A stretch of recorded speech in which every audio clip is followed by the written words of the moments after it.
지금 서울 집값이 심상치 않습니다. 2달 연속 거래량이 7,000건에 육박했는데요.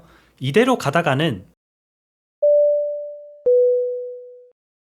안녕하세요. 재테크 읽어주는 파일럿입니다. 며칠간 제가 좀 코가 막혀가지고 콧물이 나와서 좀 쉬었는데요. 오늘 방송에서도 약간 코맹맹이 소리가 좀 나는데 중요한 것은 내용이니까 양해해 주시기 바랍니다. 오늘은 또 여러분들한테 중요한 내용을 가지고 왔는데요. 바로 지금 서울의 집값이 심상치 않습니다. 제가 여러분들한테 드렸던 말씀 중에서 거래량이 5천 건이 넘어가는 게 3개월 이상 지속된다면은 상승이라고 볼 수도 있다. 그럴 때는 우리가 차분하게 매수 준비를 시작해도 좋다라고 말씀을 드렸었는데 지금 2달 연속 7천 건에 육박하는 거래가 나왔습니다. 상당히 거래가 많이 나온 거예요. 그리고 아마 8월 달에도 5천 건이 넘는 거래가 나올 확률이 굉장히 높은데요. 그 내용을 오늘 한번 같이 쭉 공부를 해보시면은 부동산 시장의 방향에 대해서 조금 쉽게 알아가실 수 있을 겁니다. 그리고 한 가지 또 말씀을 드리자면은 9월 21일 저의 신간 부동산 비법서 실전편이 나옵니다. 물론 서점에서 출간하진 않습니다. 늘 그랬던 것처럼 여러분들이 원하시는 수량만큼만 주문받아서 인쇄를 하고요. 품절을 할 예정입니다.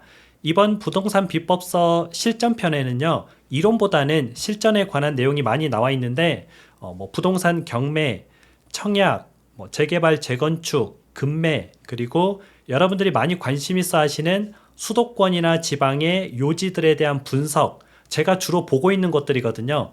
그런 곳들에 대한 내용을 좀 상세하게 담았고요. 제가 이 책을 쓰면서 또는 쓰기 위해서 책을 한 300권 정도 읽은 것 같습니다. 책값을 계산해 보니까 한 대략 1,000만 원 정도 나오더라고요. 그러면 권수로 따지면 한 300권 정도 되는 책을 읽었는데 여러분들이 언제 또 300권을 읽고 있어요. 시간이 없으니까 제가 그 300권을 잘 요약하고 정리해서 저의 생각을 담아서 풀어낸 책이다 라고 보시면 되고요. 이제 관심 있으신 분들은 제 커뮤니티에 가셔가지고 거기에 설문조사를 응해 주시면은 그 수량만큼 인쇄를 하도록 하겠습니다. 혹시 이제 커뮤니티를 잘 모르시는 분들은 제가 좀 설명을 해 드릴게요. 이렇게 제 채널에 오시면은 보통은 이렇게 첫 영상으로 나오게 되거든요. 근데 여기 보시면은 홈, 동영상, 라이브, 재생 목록, 그리고 커뮤니티라는 게 있습니다. 핸드폰으로 보셔도 똑같아요. 옆으로 넘겨보면은 커뮤니티가 있는데 이 커뮤니티를 누르고 들어가시면은 이렇게 수요 조사하는 곳이 나옵니다. 그래서 신간 부동산 비법서 실전편을 신청하시고 싶으신 분은 여기를 누르시면 되고요. 기존 책도 좀 같이 인쇄해 주세요. 같이 사고 싶어요 하시는 분은 아래를 누르시면 됩니다. 그래서 설문조사를 해주시면은 이 설문조사를 바탕으로 제가 여러분들 수에 맞게 인쇄를 하도록 하겠습니다. 그럼 오늘 내용을 같이 화면을 통해서 같이 공부해 보시죠. 집값이 다시 오르는 걸까? 비강남권도 반등을 했습니다. 원래 강남권이 반등하는 것은 좀 알고 있었죠. 마포, 용산, 강남 이런 곳들은 원래 집값이 20억, 30억 이렇게 했던 곳이니까 그런 곳들의 집값이 올라가는 것은 우리가 크게 신경 쓸 필요가 없다. 그렇게 말씀을 드렸었는데 비강남권, 강남이 아닌 지역도 반등을 하기 시작한 거죠. 이렇게 보면은 전반적으로 서울이 반등을 했다라고 보시면 되고요. 정확한 표를 한번 보도록 하겠습니다. 전국 같은 경우에는 이번 주에 0.02% 상승을 했습니다. 서울 같은 경우는 상승을 좀 많이 했죠. 0.22%. 지금 색깔이 조금 다르죠. 색깔이 이렇게 좀 짙다 이 말은 상승폭이 좀 꽤 크다라고 보시면 되고요. 서울의 대부분의 지역이 이렇게 색깔을 띠고 있습니다. 이 말은 서울의 대부분의 지역이 상승폭이 좀 나왔다라고 보시면 되고요. 그전에는 노원구, 도봉구, 강북구 이런 곳들은 마이너스였습니다. 저번 주까지만 하더라도. 그런데 이번 주에는 0.02% 상승 또는 보합으로 돌아선 거죠. 그리고 비강남권인 은평구, 종로구, 중구, 중랑구 이런 곳들도 지금 대부분 상승을 하고 있습니다.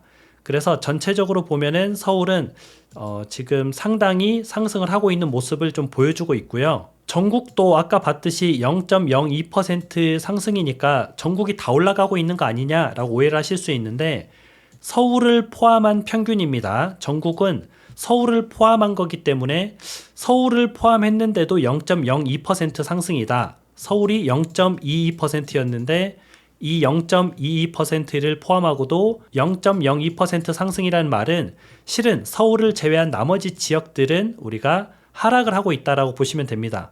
부산 같은 경우에는 0.09% 하락하고 있고요. 인천광역시 같은 경우에는 0.01% 상승을 하고 있지만 저번 주에 비해서 상승폭이 많이 줄었습니다. 광주광역시는 0.09% 하락을 하고 있고요. 대전광역시도 0.03% 하락을 하고 있습니다. 세종 같은 경우에는 0.05% 많이 떨어지고 있죠. 그리고 경기도 같은 경우에는 0.03% 상승을 하고 있지만 저번 주에는 0.05%였어요. 상승률이 꽤 줄었죠. 그래서 보시면은 지금 서울 같은 경우는 분위기가 좋은데 서울을 제외한 나머지 지방이나 수도권 같은 경우에는 분위기가 좀 좋지 않다라고 보시면 되고요. 서울 거래량이 2달 연속 증가를 하고 있습니다. 6월 달에는 7,450건을 넘었고요. 7월 달 거래가 아직 다 이제 신고가 끝난 건 아니니까 현재까지 신고된 기준으로 보면은 6,911건. 아마도 7월 달에도 7,000건을 넘어갈 것으로 보이고 있고요. 6월 달보다 조금 더 나올 걸로 좀 보이고 있거든요. 그럼 이렇게 2달 연속해서 거래량이 굉장히 늘어났다라고 보시면 되고 8월 달도 아마 거래량이 상당히 나올 것으로 좀 예상이 되고 있습니다. 원래 분위기가 이렇게 올라갔다가 이렇게 떨어지진 않거든요. 보통은 분위기가 올라갈 때도 천천히 올라가지만 내려올 때도 천천히 내려옵니다. 그래서 상당수 거래량이 나올 것으로 조금 예상이 되고 있고요. 우리가 원래는 8월 8일 날 부동산 대책이 나왔죠. 근데 나왔는데 실은 효과는 없고 오히려 역효과만 좀 작용을 하고 있습니다. 그 이유가 무엇이냐면은 제가 뭐 수백 번 정도 이야기를 한 것 같은데요. 대출 규제는 없고 이제 공급에 관한 내용만 좀 실었잖아요. 그러다 보니까 대출 규제 없이는 이 부동산 거래 상승 그리고 가격 상승을 막을 수가 없습니다. 기본적으로 공급이라는 것은 시간이 걸리거든요.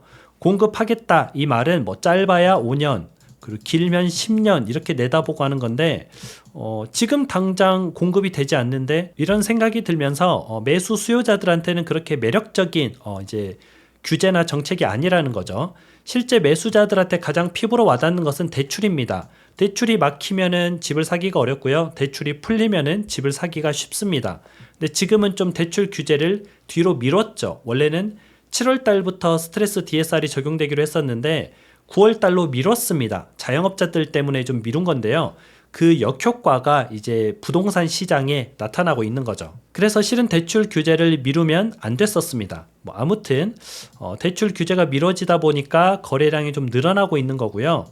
대출 규제를 안 하면은 8월 달에도 거래량이 상당수 나올 겁니다.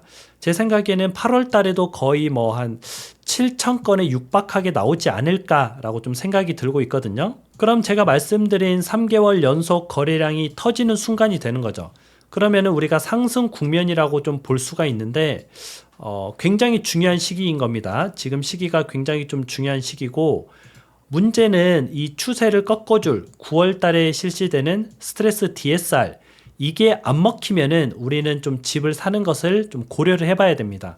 이 스트레스 DSR 같은 경우가 대출을 좀 규제하는 그런 정책이거든요. 근데 원래 7월에 했어야 됐는데 9월로 미뤄졌는데 9월에 이게 적용이 되면서 대출을 조금 줄여가는 그런 형국을 보여야 되는데 그게 잘 먹히지 않는다. 만약 그렇게 되면은 부동산이 상승한다라고 우리가 좀 이렇게 볼 수도 있는 거죠. 그리고 다른 한편으로는 이게 9월 달에 실시된다고 했으니까 9월에 실시되기 전에 집을 사자 이런 수요가 몰려서 지금 6, 7, 8 이럴 때 좀 약간은 거래량이 많이 터진 그 이유가 될 수도 있습니다. 뭐 아무튼 중요한 것은 9월 달이 좀 키포인트예요. 9월 달에 이게 적용이 됐는데 거래량이 많이 줄었다 이러면 집값 상승이 조금 잡힐 거고요. 거래량이 생각보다 줄지 않았다 이러면은 결국은 저게 안 먹혔다 이렇게 보시면 되죠. 근데 지금은 서울만 올라가고 있잖아요. 서울만 오르는 이유는 간단합니다. 서울은 지금 공급이 부족하고요. 전셋값이 올라가고 있습니다. 그리고 분양가도 상승을 하고 있죠. 지금 분양하는 아파트들이 기본적으로 뭐 한 15억 이렇게 분양을 합니다. 그런데 신축 아파트가 뭐 13억, 14억 이래요. 그러면 분양가가 15억인데 차라리 내가 13억, 14억 주고 사지 이러면서 사람들이 오히려 이쪽으로 몰리게 되는 거죠. 그리고 전세 가격이 올라가다 보니까 임대차 입법에 이제 그 만료되는 전세들이 전세값을 대폭 올리고 있죠. 그러다 보니까 야, 뭐야, 전세가 왜 이렇게 비싸? 이럴 바에는 집을 사버릴까?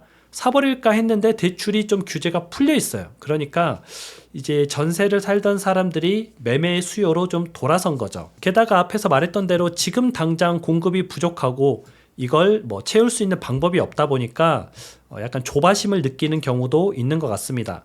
그래서 만일 지방이라도 위에 세 가지 조건이 충족이 되면은 괜찮은 지역입니다. 그런 지역들은 조금 사도 되고요. 아까 말했던 대로 공급 부족, 전셋값 상승, 그리고 분양가가 높다. 이 세 가지가 충족이 되면은 지방이라도 괜찮은 지역이 되는 거죠. 근데 결국 공급이 부족하다는 말은 수요가 많다는 겁니다. 그래서 수요가 많은 곳들은 우리가 좀 눈여겨보면 된다.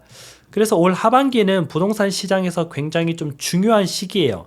이 시기에 부동산 가격이 잡히냐 못 잡히냐 그거에 따라서 우리가 이제 집을 사야 되느냐 말아야 되느냐 그 결정을 하는 순간이 좀 올 거고요. 지금은 경기 침체가 좀 심하죠. 그런데 집값은 상승하고 있습니다. 물론 서울 집값이요. 그래서 앞으로는 양극화가 굉장히 심해질 것이기 때문에 여러분들이 이 양극화에 대해서 좀 대비를 해야 됩니다. 아무 곳이나 사는 게 아니고요. 저런 조건들을 갖추고 지금 상황에서 집값이 올라가는 곳들이 사람들이 수요가 있는 곳이구나.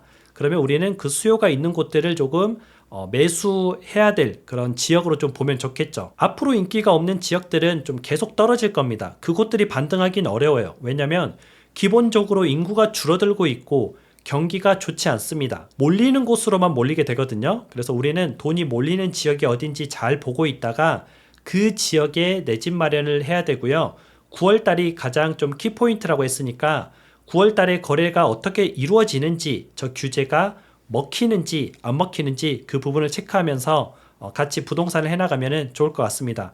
그리고 앞에서 말씀드린 대로 제 신간 부동산 비법서 실전편에는요. 뭐 이런 지방이나 수도권에 대한 요지들에 대한 분석이 좀 있으니까 같이 참고하시면 좋을 것 같습니다.